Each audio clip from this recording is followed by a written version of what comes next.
नमस्कार, आप देख रहे हैं मिशन ब्रीफ। आज के इस विशेष बुलेटिन में हम बात करेंगे भारत की वायु शक्ति, अंतरिक्ष निगरानी और भविष्य के लड़ाकू विमानों से जुड़ी 5 बेहद अहम खबरों पर। पहली खबर, राफेल के M80 इंजन के भारत में निर्माण की दिशा में बड़ा कदम। दूसरी खबर, गैलेक्स आई का मिशन दृष्टि और 10 सैटेलाइट्स वाला भविष्य का कॉन्स्टेलेशन प्लान। तीसरी खबर, $36 बिलियन की राफेल डील और इससे जुड़े बजट को लेकर सामने आया असली सच। चौथी खबर, नागपुर में बनने जा रहा राफेल प्रोडक्शन हब, जहां हर साल 24 लड़ाकू जेट तैयार होंगे।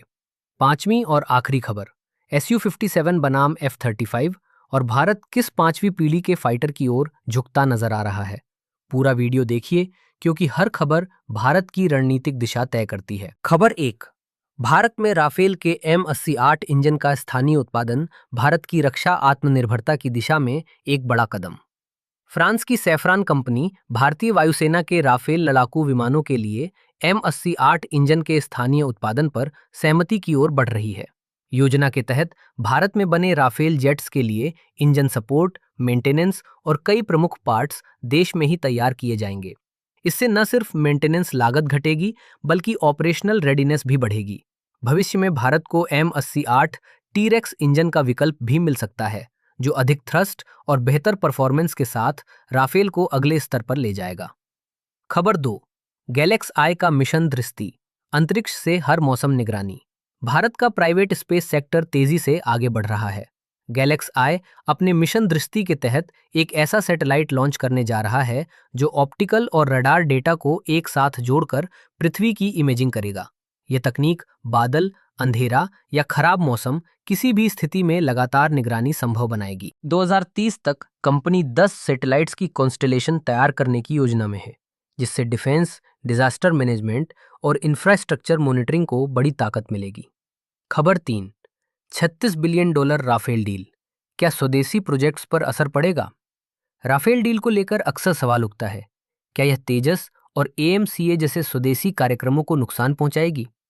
विश्लेषण बताता है कि लंबी अवधि की भुगतान संरचना के कारण यह डील भारतीय वायुसेना के बजट को संतुलित रखती है। इससे तेजस मार्क 1A, मार्क 2 और AMCA जैसे प्रोजेक्ट्स को निरंतर फंडिंग मिलती रहेगी। असल में राफेल डील भारत की वायु शक्ति के लिए एक ब्रिज की तरह है, जो आज की जरूरत और कल की तैयारी दोनों को संतुलित करती है। खबर 4, नागपुर बनेगा राफेल का दूसरा वैश्विक प्रोडक्शन हब। नागपुर अब भारत के एरोस्पेस मैप पर बड़ी पहचान बनाने जा रहा है।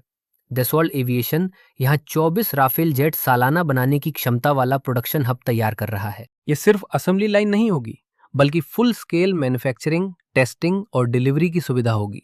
इससे भारतीय कंपनियां दसॉल्ट की ग्लोबल सप्लाई चेन का हिस्सा बनेंगी और हजारों हाई स्किल नौकरियां पैदा होंगी। खबर 5, Su-57E बनाम F-35, भारत की रणनीतिक सोच। भारत अपने भविष्य के 5वीं पीढ़ी के लड़ाकू विमान विकल्पों पर गंभीरता से विचार कर रहा है। जहां अमेरिका F-35 की पेशकश कर रहा है, वहीं रूस Su-57E को एक संतुलित और बहुभूमिका प्लेटफॉर्म के रूप में पेश कर रहा है।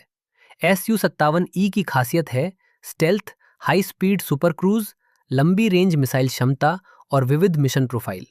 रूस का दावा है कि ये विमान भारत की ऑपरेशनल जरूरतों के ज्यादा अनुकूल बैठता है।